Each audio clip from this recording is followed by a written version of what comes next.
పట్టికలతో ఉంటుంది అధ్యక్ష. అట్లానే గిరిజన ప్రాంతాల్లో ఉండేటటువంటి గిరిపుత్రులకు ఉపాధి అవకాశాల కోసం అందరు ప్రభుత్వాలను కూడా వెతుకులాడుతూ ఉంటాం అధ్యక్ష. అదేవిధంగా మైదాన ప్రాంతాలలో ఇప్పుడు వికారాబాద్ లాంటి ఏరియాలో ఎక్కడైతే సన్ఫ్లవర్, ఓమ ఇవన్నీ పండిస్తారో వాటిలో ఇంటర్లేసింగ్ క్రాప్ కూడా హనీబీస్ని పెంచేటటువంటి ఆస్కారం ఉంటుంది అధ్యక్ష. ఉమ్మడి ఆంధ్రప్రదేశ్లో ఉన్నప్పుడు తెలంగాణ ప్రాంతం వివక్షకు గురై మరి ఇక్కడ హనీబీ కాలనీస్ 0 ఉండే అధ్యక్ష, కేవలం 0 ఎక్కడ లేకుండే.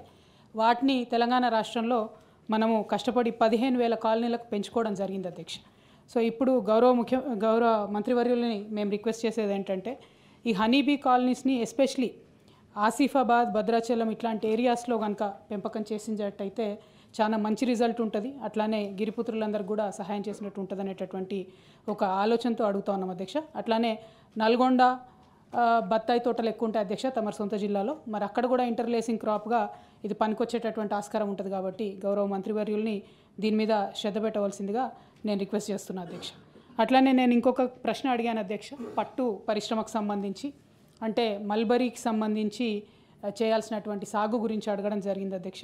దానిలో కూడా శోచనీయమైనటువంటి అంశం ఏంటంటే మా నేతన్నలకు రైతన్నలకు పనికొచ్చేటటువంటి అంశంలో కూడా ప్రభుత్వం మరి 16 కోట్లు బడ్జెట్లో పెట్టింది కానీ ఏమాత్రం కూడా రీసెర్చ్ ఇన్స్టిట్యూట్ పెట్టేటటువంటి ఇంట్రెస్ట్ లేదని చెప్పడం కొంచెం శోచనీయం అధ్యక్ష. అంతకుముందు కేసీఆర్ గారు అధికారంలో ఉన్నప్పుడు ఉమ్మడి ఆంధ్రప్రదేశ్లో సాగు లేకుండే అధ్యక్ష, మల్బరీ సాగు పూర్తిగా లేదు. దాన్ని మరి 13,000 ఎకరాలకు పెంచుకోవడం జరిగింది అధ్యక్ష. అట్లానే మనము జగిత్యాలో గౌరవ పెద్దలు జీవన్ రెడ్డి గారు మేమందరం కూడా కలిసి కొంతమంది యువ రైతుల్ని మరి ప్రోత్సహించి మల్బరీ సాగు అక్కడ కూడా ప్రయత్నం చేసినాం అధ్యక్ష. అయితే చాలా తక్కువ సంఖ్యలో వాళ్ళు ముందుకు వచ్చినారు. అక్కడ అగ్రికల్చర్ కాలేజ్ ఉంది కాబట్టి జగిత్యాల క్షేత్రంగా మల్బరీ ఈ మన సిల్క్ వామ్ రీసెర్చ్ స్టేషన్ పెట్టినట్టయితే చాలా ఉపయోగంగా ఉంటుంది అనేటటువంటిది కూడా రిక్వెస్ట్ చేస్తూ ఉన్నాం అధ్యక్ష. గౌరవ మంత్రివర్యులు దృష్టికి తీసుకురావాల్సినటువంటి మరొక ముఖ్యమైనటువంటి అంశం ఏంటంటే ఇప్పుడు ఈ సెరికల్చర్ డిపార్ట్మెంట్లో అధ్యక్ష 650 వరకు అలాటెడ్ జాబ్స్ ఉన్నాయి అధ్యక్ష. గత 15 నెలల్లో దాదాపుగా 400 మంది రిటైర్ అయ్యారు అధ్యక్ష. సో వారి స్థానంలో మన కాకతీయ యూనివర్సిటీలో అధ్యక్ష పీజీ డిప్లొమా ఉంది సెరికల్చర్లో. అక్కడ ఉన్నటువంటి పిల్లలకి ఉద్యోగాలు ఇవ్వాల్సిందిగా కోరుతా ఉన్నాం అధ్యక్ష. వాళ్ళు కూడా ధర్నాలు, దీక్షలు చేసేటటువంటి పరిస్థితిలో ఉన్నారు కాబట్టి ఈ కాకతీయ యూనివర్సిటీలో ఉన్నటువంటి పిల్లలకు ఇది ఇవ్వాలని కోరుతా ఉన్నాం అధ్యక్ష. అట్లనే ఇంకొక తమ దృష్టికి తీసుకురావాల్సింది రీలింగ్ ఇండస్ట్రీ అని ఉంటుంది అధ్యక్ష. ఆ రీలింగ్ ఇండస్ట్రీలో నుంచి మనము పట్టు తీసుకోవడం జరుగుతుంది అధ్యక్ష. మీ అందరికీ తెలుసు పోచంపల్లి, ఇక్కత్, గద్వాలు, నారాయణపేట వీటన్నిటికీ కూడా మనకు జిఐ ట్యాగ్ ఉంది అధ్యక్ష. ఆ జిఐ ట్యాగ్ ఉన్నటువంటి ఈ చోటంతటి కూడా మనం బెంగళూరు నుంచి మరి పట్టును ఇంపోర్ట్ చేసుకుంటా ఉన్నాం అధ్యక్ష. దానివల్ల పట్టు చీరలు నేసేటటువంటి నేతన్నలకు కూడా అదనపు భారం పడుతూ ఉంది అధ్యక్ష. మేము కేసీఆర్ గారి హయాంలో ప్రతి పట్టుగుళ్ళకి 75 రూపాయల చొప్పున వరుసగా డబ్బులు ఇచ్చుకుంటూ వచ్చాం అధ్యక్ష. తమరు వచ్చినటువంటి సంవత్సర కాలంలో 8 కోట్ల రూపాయలు నేతన్నలకు బాకీ పడ్డారు అధ్యక్ష. ఆ బకాయిలను కూడా త్వరగా రిలీజ్ చేయవలసిందిగా కోరుతా ఉన్నాం అధ్యక్ష. అదేవిధంగా గౌరవ మంత్రివర్యుల దృష్టికి తీసుకొచ్చేది ఏంటంటే ఎన్నడూ లేని విధంగా కేంద్ర ప్రభుత్వం జిఎస్టీని విధించింది అధ్యక్ష చేనేత వస్త్రాల మీద. దాన్ని మేము మ్యాచింగ్ గ్రాంట్ ఇస్తాము, మా రాష్ట్ర ప్రభుత్వం నుంచి జిఎస్టీని చేనేత మీద మాఫీ చేస్తామని చెప్పారు అధ్యక్ష. మరి గత సంవత్సర కాలంలో ఆ ప్రపోజల్ని ఏం చేశారు? ఈ సంవత్సర కాలంగా మరి నేతన్నలు కట్టినటువంటి జిఎస్టీకి రాష్ట్ర ప్రభుత్వము మళ్ళా రియంబర్స్మెంట్ ఇస్తుందా ఏంటి అన్నటువంటి అంశాలని కూడా చెప్పవలసిందిగా నేను కోరుతా ఉన్నాను. ఈ మండలంలో నవోదయ విద్యాలయాల తరహాలో కొత్త బీసీ గురుకులాలు అడిగితే లేవని చెప్పాను తప్ప బీసీ గురుకులాలు చేయమని మేము ఎప్పుడు చెప్తలేము అధ్యక్ష. తమరు కూడా మీ ఫౌండేషన్ వేసి ఉంటారు. చాలామంది ఇంటిగ్రేటెడ్ గురుకులాలు, ఒక్కొక్క గురుకుల ఈక్వల్ టు 4 గురుకులాలు ఒకే దగ్గర సమీకృతంగా చేసి అటువంటి 54 గురుకులాలు మొదటి సంవత్సరంలో శాంక్షన్ చేసుకున్నాం బిల్డింగ్లు కట్టడానికి అధ్యక్ష. 54 × 4 116 స్కూళ్ళకు సంబంధించి సొంత భవనాలు. మీరు అయ్యా 216 సరే లేక నేను మ్యాథమెటిక్స్ కొద్దిగా కన్నా 216. థ్యాంక్ యూ రవీంద్రరావు గారికి. 216 స్కూళ్ళకు సంబంధించి మేము ఫౌండేషన్ వేసుకున్నాం అధ్యక్ష. వాటికి నిధులు కూడా కేటాయించడం 5,000 రూపాయల కోట్లు కేటాయించుకోవడం జరిగింది. ఇక వారు గౌరవ సభ్యులు అందరూ అడుగుతూ ఉన్నారు అధ్యక్ష. నేను కొంత లెక్క చెప్పడానికి అవకాశం అని చెప్పి కోరుతా ఉన్నా అధ్యక్ష. మా ప్రభుత్వం రాగానే ప్రభుత్వ పాఠశాలలకు సంబంధించి రాష్ట్రంలో ఉన్నటువంటి 25,000 పైన పాఠశాలలకు 1,100 రూపాయల కోట్ల కేటాయించి అమ్మ ఆదర్శ పాఠశాలల కింద మౌలిక సదుపాయాలు కలిగేసినాం అధ్యక్ష. టీచర్లలో అసహనం ఉంది. 10 సంవత్సరాలుగా ప్రమోషన్లు రాలే, ట్రాన్స్ఫర్లు కాలే అనేటువంటి కారణం మీద వాళ్లకు ప్రమోషన్లు ఇచ్చి ట్రాన్స్ఫర్లు చేసి ఒక పెద్ద సదస్సు నిర్వహించి టీచర్ల రిక్రూట్మెంట్ చేసినాం. డిఎస్సి ద్వారా టీచర్ల రిక్రూట్మెంట్ కూడా నిర్వహించడం జరిగింది అధ్యక్ష. దాంతోపాటుగా ఇలా గౌరవ సభ్యురాలు అడుగుతా ఉన్నారు విదేశీ విద్య. సార్ సంవత్సరానికి 300 మందికి ఇస్తున్నారు అధ్యక్ష. మేము ఇలా 800 మందికి ఇచ్చడానికి నిర్ణయం తీసుకొని కార్యక్రమం కొనసాగిస్తాను. దాంతోపాటుగా ఇలా గురుకులాలకు సంబంధించి ఏదో కొత్తగా వీళ్ళు మాత్రమే వచ్చినాక ప్రారంభించారని చెప్తున్నారు అధ్యక్ష. ఇలా మన రాష్ట్రంలో ఆర్థిక శాఖగా నడుపుతున్నటువంటి రామకృష్ణారావు గారు కావచ్చు, మొన్నటిదాకా ఉన్న public service commission chairman Mahender Reddy garu కావచ్చు, ఇప్పుడు public service commission chairman Burra Venkateswara garu కావచ్చు, వాళ్ళంతా కూడా ఆనాడు గురుకులాల ఉత్పత్తి అధ్యక్ష. పివి నరసింహారావు గారు ఆనాడు నవోదయ విద్యాలయాలు తీసుకొచ్చినారు, ఆనాడు కేంద్రీయ విద్యాలయాలు తీసుకొచ్చినారు. ఈ విధంగా గురుకులాలు తీసుకొచ్చిన వ్యవస్థను మనం దానికి సంబంధించి ఉన్నటువంటి పాఠశాలలకు సంబంధించిన విషయంలో గురుకులాలు తీసుకొచ్చి దాని ఎవరు మేము కస్తూరి కేజీబీబీలు మీరేం తీసుకురాలి, మోడల్ స్కూల్ ఏం తీసుకురాలి, ఇవన్నీ కూడా ఒక నిరంతర ప్రక్రియ. మీరు తీసుకొచ్చిన దాంట్లో వల్ల అధ్యక్ష ఇలా మొత్తం రాష్ట్రంలో అన్నీ కలిపి టుగెదర్ 1029 గురుకులాలు ఉంటే పట్టుమని 300 స్కూళ్ళల్లో కూడా బంగారాలు లేవు అధ్యక్ష. అన్ని కిరాయి పేరు మీద అక్కడ ఉన్నటువంటి పరిస్థితుల్లో మీరు ఏర్పాటు చేసి ఉండొచ్చు. కనీసం వాటికి స్థలాలు కేటాయించని ఉంటే ఇలా భవనాలు నిర్మించుకోవడానికి ఉపయోగపడుతుండే కదా అధ్యక్ష. అదే భవనాలు కూడా ఇంకొకటి దానికి సరే సంబంధించి రాజకీయ విమర్శ తెలుసుకుంటే ఆనాడు భవనం ఎవరిదైనా నాయకుడికి ఖాళీ ఉంటే ఆ భవనం కిరాయి కొరకైనా అక్కడ ఒక స్కూల్ కేటాయించినటువంటి పరిస్థితి ఉన్నది అధ్యక్ష. ఇప్పుడు వాటి గురించి మాట్లాడుకుంటే తప్పే. సరే ఇప్పుడు ఐఎమ్ రెడీ టు ప్రూవ్ తప్పకుండా నేను దాని మీద నేను ఎక్కడ పోయేటువంటి అవకాశం లేదు. దాని తర్వాత ఈరోజు వీళ్ళు మాట్లాడుతున్నారు అధ్యక్ష, పాఠశాలలకు ఉచిత విద్యుత్ ఇస్తున్నారు అధ్యక్ష, హాస్టల్తో మహా అన్నిటికీ. ఇలా ఉచిత నీరుని ఇస్తా ఉన్నాం అధ్యక్ష. వాటర్ సప్లైకి సంబంధించిన బిల్స్ రాకుండా ప్రాబ్లం. స్ట్రెంత్ ఆధారంగా శానిటేషన్ స్కావెంజర్ సిస్టంలో ఊర్లలో బదిలీలు అవుతున్నటువంటి అంశం మీద కూడా ఇలా ఆ కార్యక్రమం తీసుకుంటున్నాం అధ్యక్ష. దాని తర్వాత పుస్తకాలు లేదా బట్టలు వీటన్నిటిని ఇవ్వడంతో పాటుగా లాస్ట్ ఇయర్కి సంబంధించినటువంటి ఫుడ్ పాయిజనింగ్ కేసులు 2023 దాకా 30 కేసులు అయినాయి అధ్యక్ష.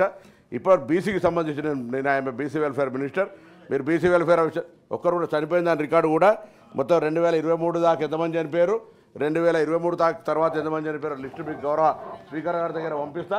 చనిపోయినటువంటి కారణాలకు సంబంధించి కూడా మీకు దయచేసి మీరు సభ్యులు మీరు తెలుసుకోవాల్సిన అవసరం ఉంది అధ్యక్ష. 2000 చెప్తా మరి డిబేటింగ్ చేసి 2000 ప్లీజ్ ఇప్పుడు గౌరవ మంత్రి గారు మీరు సబ్జెక్ట్ పూర్తి చేయండి. బీఎస్సీలో మీరు మెంబరు, అక్కడ బీఎస్సీ వెయిటింగ్, అది కాగానే ఇక్కడ బీఎస్సీ ఉంది. దయచేసి మీరు తొందర పూర్తి చేయండి. మీరే క్వశ్చన్ అవర్ నడుపుతున్నారు అధ్యక్ష. ప్రశ్న అడిగినారు వాళ్ళు, దానికి సంబంధించి డీవియేషన్ లేకుండా ప్రశ్న సంబంధం లేకుండా అనేక రకాల ఎక్స్టెన్షన్ ఆఫ్ క్వశ్చన్ అడుగుతూ ఉన్నారు వాళ్ళే. క్వశ్చన్ అవర్ అంటే మీరు పార్లమెంట్ 11 నుంచి 12 దాకా ఉంటుంది. మీరు 1:30 దాకా కూడా నడిపిన మన జవాబు చెప్పడానికి సిద్ధంగా ఉన్న ప్రభుత్వం మమ్మల్ని ఏమంటలేదు. కానీ జరిగినటువంటి సంబంధించి జరుగుతున్న పరిణామాలను బట్టగాల్చి మీద వారేయడానికి వాళ్ళ ఎవరెస్టాలు ఎక్కితే మేము బెడ్లు ఎక్కుతున్నామట. రండి హాస్టల్లో చూస్తాం, రండి ఒక్కసారి ఏం జరుగుతుందో పరిణామాలు. మాటలోకి ఏం చెప్తే నేను మళ్ళీ ఒక్కసారి మళ్ళీ చూస్తున్నా. బీసీ రమ్మని చెప్తున్నా డైట్ ఛార్జీలు 40% పెంచడం. మేము గ్రీన్ ఛానల్ ద్వారా పేమెంట్ చేసినాం 2014 దాకా. పైసలు పేమెంట్ చేయక దసరా సెలవుల తర్వాత గురుకులాలకు సంబంధించినటువంటి అద్దె భవనాలలో తాళాలు వేస్తే ప్రభుత్వం తరఫున హెచ్చరిక చేసి వాళ్ళకి 50% కిరాయిలు ఇచ్చినాం సార్. ఇవాళ మీరు మాట్లాడుతూ ఉన్నారు. ఇవాళ హాస్టల్కి సంబంధించిన ఫీ రియంబర్స్మెంట్ ఇవ్వకపోతే వాళ్ళకి సంబంధించిన మెస్ ఛార్జీల హాస్టల్ సప్లై ఫుడ్ సప్లైకి సంబంధించిన 3-4 ఏళ్ళ బకాయిలు అధ్యక్ష. అద్దె భవనాలకు సంబంధించి ఏం లేదు. ఇవాళ ఎక్కడైనా బరాబర్గా పేమెంట్ చేస్తున్నాం, క్వాలిటీ ఆఫ్ ఫుడ్ సప్లై చేస్తాం. హాస్టల్ విద్యార్థులకు సంబంధించి, విద్యకు సంబంధించి, పాఠశాలలకు సంబంధించి ఒక విద్యార్థి నాయకుని ఆ శ్రద్ధ మాకుంది. ప్రభుత్వంలో నేను ప్రతినిధిగా మీరు అట్లనే బట్టగాల్సి మీదే వారేయాలని మీకేమైనా హాస్టల్ తిరిగిరా, నేను మధ్యాహ్నం హాస్టల్ పిల్లలతో భోజనం చేసిరా, ఇలా రాజకీయం చేయడానికి మాట్లాడుతూ ఉన్నారు. ఎప్పుడైనా తిరిగితే ఫోర్స్ కొరకు తప్ప బ్రేక్ఫాస్ట్ చేసి ఒక రోజు ఆర్భాటంగా 2 స్కూళ్ళలో పెట్టేసి ఎలక్షన్ ముంగట రన్నింగ్ బ్రేక్ఫాస్ట్ పెట్టారు 2 స్కూళ్ళల్లో బ్రేక్ఫాస్ట్ ఎలక్షన్ ముంగట. ఏదైనా ఉంటే పథకం ఎలక్షన్ కొరకే ఎన్నికలకు ముందే 2 రోజులు బ్రేక్ఫాస్ట్ పెట్టారు. మంత్రి గారు మాట్లాడుతున్నప్పుడు ఆన్సర్ చెప్తున్నా. నేను ఓట్ల మీరు ఊహించుకున్న ఆన్సర్ చెప్పాలని చెప్పాము అధ్యక్ష. ఇది ప్రభుత్వం తరఫున చెప్తున్న ఆన్సర్. మీరు అడిగినంత సేపు టైం ఇచ్చాను, మీరు ప్రశ్న వేసినంత సేపు టైం ఇచ్చాను. చెప్తారు వచ్చారు బరాబర్ ప్లీజ్ చెప్తున్నా. మేము గురుకులాల్లో ఉన్నటువంటి అధ్యాపక వర్గాలను నియమించడం. ఇప్పుడు 40% తక్కువైందా? ఆనాటి సంఖ్య మీకు ఏం తెలుస్తుంది చెప్పాలి. ఇవాళ గురుకులాలకు సంబంధించి ఆర్భాటంగా అట్టహాసంగా నేను ఇంతకుముందు చెప్పినట్టుగా ఊపర్ శర్వాణి అందరు పరిశాని అయితే గత 10 సంవత్సరాల ప్రభుత్వానికి పూర్తిగా పక్కా సూట్ అవుతుంది అధ్యక్ష. ఇవాళ మీకు నచ్చకపోతే నేనేం చేస్తా, నేను ఇవాళ అడుగుతాను, నేను మళ్ళీ ఒకసారి చెప్తాను అధ్యక్ష. ఈ ప్రభుత్వం గురుకులాలకు సంబంధించి పాఠశాలలకు సంబంధించి అన్ని రకాల చర్య తీసుకుంటాం అనేటువంటి విశ్వాసాన్ని సభ ద్వారా మీ అందరికి సభ్యులకు తెలియజేస్తారు. కానీ ఊరికేనే బట్టగాల్సి మీద వారేసి చెప్తున్నా జాగ్రత్త పద్ధతి ఉండాలి. మేమేదో బీసీలకు గురుకులాలకు సంబంధించి మాకు శ్రద్ధనే లేదన్నట్టుగా. అరే మీరు నవోదయ గురుకులాలకు సంబంధించి అడిగినారు. నవోదయ మాదిరి గురుకులాలు లేవు మా దగ్గర. ఇవారికే మీరు ఇచ్చిన ఇంటిగ్రేటెడ్ గురుకులాలకు 216 భవనాలు కడతా ఉన్నాం. వాటన్నింటినీ ఒక స్పోర్ట్స్తో పాటుగా టీచింగ్ సంబంధించి ఇక వాళ్ళకి అబ్బా అంటే నేను గబ్బా అనాల్సి వస్తుంది. మరి నాకు ఎందుకు అధ్యక్ష, నేను అంతకంటే దానికి కాబట్టి దయచేసి నేను మరొకసారి కూడా కోరుతా ఉన్నా, దాన్ని తప్పకుండా బలహీన వర్గాలకు సంబంధించిన బిడ్డగా వాటికి సంబంధించిన అన్ని రకాల జాగ్రత్తలు తీసుకుంటాం. గౌరవ సభ్యులు ఎప్పుడైనా ఏదైనా ఇబ్బంది అనిపిస్తే నా దృష్టికి తీసుకొచ్చినా కూడా నేను పట్టించుకోకపోతే దానికి స్పందించే హక్కు ఉన్నదని మాట్లాడుతాను. Sorry 4090 question number Tekkalapalli Ravindra Rao గారు. No, I'm not allowing any supplementary. I have already allowed. చాలా మందిని అడిగాను. మీరు కూడా కాదు, మీరే మెయిన్ క్వశ్చన్ వేశారు, మీకే ఇచ్చాం. ప్లీజ్ ఇక ఇప్పుడు టైం లేదమ్మా, ప్లీజ్. సారీ, లేదు 4090 రవీంద్రరావు గారు మీరు ప్రశ్న చేస్తారా? ప్లీజ్. లేదు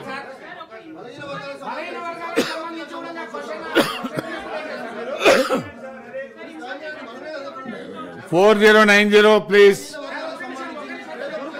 4090 మీరు ప్రశ్న వేస్తారా? నేను దీనిని క్లోజ్ చేస్తాను. ఇప్పుడు దాకా వచ్చాను మేడం. మీరు మళ్ళీ ఇప్పుడు మీకు ఒక్కొక్కరు చాలా మంది అడుగుతారు. లాస్ట్ మేడం, గౌరవ సభ్యురాలకు ఇప్పుడు మంత్రి గారు నేను చెప్పాను మీకు మొదలు బీఎస్సీలో మీటింగ్ ఉంది, వారు వెళ్ళాలి. కాబట్టి నేను అనేది ఏంటంటే విమర్శలకు పోకండి. మీరు అనవసరంగా ఇప్పుడు మేడం నెక్స్ట్ క్వశ్చన్ మీదే, దీంట్లో మాట్లాడుతూ మాట్లాడండి. రవీంద్రరావు గారు ప్లీజ్. ఇప్పుడు దాకా వచ్చాను సార్. Honourable minister. తమరి ద్వారా గౌరవ సభ్యులకి ఏకి లేదండి.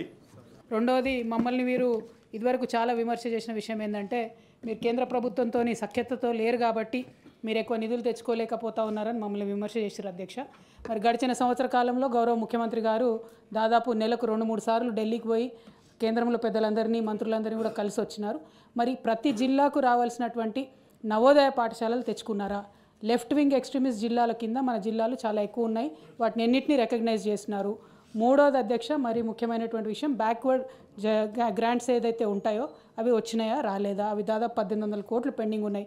మరి ఇన్నిసార్లు పోతా ఉన్నారు, ఇంత సఖ్యత మెయింటైన్ చేస్తూ ఉన్నారు మీరు ప్రధానమంత్రి దగ్గర నుంచి మొదలు పెడితే ప్రతి ఒక్కరితోని. ఎక్స్ట్రా అడిషనల్ నిధులు ఏం తీసుకొచ్చినారు అనేటటువంటిది ప్రశ్న అధ్యక్ష. ఇందాకటిది నేను మీరు అన్నారు అధ్యక్ష, నెక్స్ట్ క్వశ్చన్ మీదే దాంట్లో అడగండి అని చెప్పి గౌరవ పొన్నం ప్రభాకర్ అన్న వెళ్ళిపోయినారు. కానీ ఆయన మాట్లాడుకుంటూ ఒక మాట అన్నారు అధ్యక్ష, మేము చనిపోలేదు పిల్లలు అది ఇది అని చెప్పడం జరిగినారు అధ్యక్ష. 53 మంది పిల్లలు చనిపోయినారు అనేటటువంటిది వాస్తవం అధ్యక్ష. ఆ కుటుంబాలు పేరెంట్స్ అందరూ బాధపడుతున్నటువంటి సందర్భం. ఆ చనిపోయినటువంటి వారందరికీ కూడా ఎక్స్గ్రేషియా ఇవ్వమని చెప్పి మేము డిమాండ్ చేయడం జరిగింది అధ్యక్ష. ఇస్తారా ఇవ్వరా అన్నటువంటిది ఒకటి. ఇంకొకటి, ఏది మాట్లాడినా ఇప్పటి వరకు సంవత్సరం అయిపోయిన తర్వాత కూడా మరి కేసీఆర్ గారు ఏమన్నా ఇంట్లోకి వెళ్ళి ఇచ్చిరా అంటే, మరి ఇవాళ మీ ముఖ్యమంత్రి రేవంత్ రెడ్డి గారు ఏమన్నా ఇంట్లోకి వెళ్ళి ఇస్తున్నారా? మీరు ఎందుకు మాకు పెండింగ్ బిల్స్ ఇస్తలేరు? ఎందుకు విదేశీ విద్యార్థి నిధులు ఇస్తలేరు? ఎందుకు ఇంతవరకు కూడా బీసీ రియంబర్స్మెంట్ కానీ ఎస్సీ ఎస్టీ రియంబర్స్మెంట్ కానీ ఇస్తలేరు అనేటటువంటి అంశాలను కూడా వారు చెప్పవలసింది కోరుతా ఉన్నా అధ్యక్ష. Thank you. Honourable minister. గౌరవ సభ్యులు రవీంద్రరావు గారు అడిగినట్లు చాలా స్పష్టంగా నేను అన్న దాంట్లో చెప్పాను. ఏదైతే క్వశ్చన్ అవర్ వారి జవాబు తర్వాత క్లోజ్. గౌరవ సభ్యులు, ఈ ప్రభుత్వం ఉన్న పాత జిల్లాలను ఏ జిల్లాని కూడా రద్దు చేయాలనే ఆలోచన ఏమీ లేదు. వెరీ క్లియర్గా చెప్తున్నా. ఇక అభివృద్ధి సంక్షేమం ఆ జిల్లాలో ఏ స్థాయి నుంచి ఏ స్థాయికి ఇంక్రీజ్ అయింది, ఒకవేళ మా జిల్లా తీసేస్తే పక్కన సీతక్క జిల్లా తీస్తారా లేదా అని గౌరవ సభ్యులకి ఇటువంటి ప్రశ్నలే వారి మనసుకు రానియొద్దు.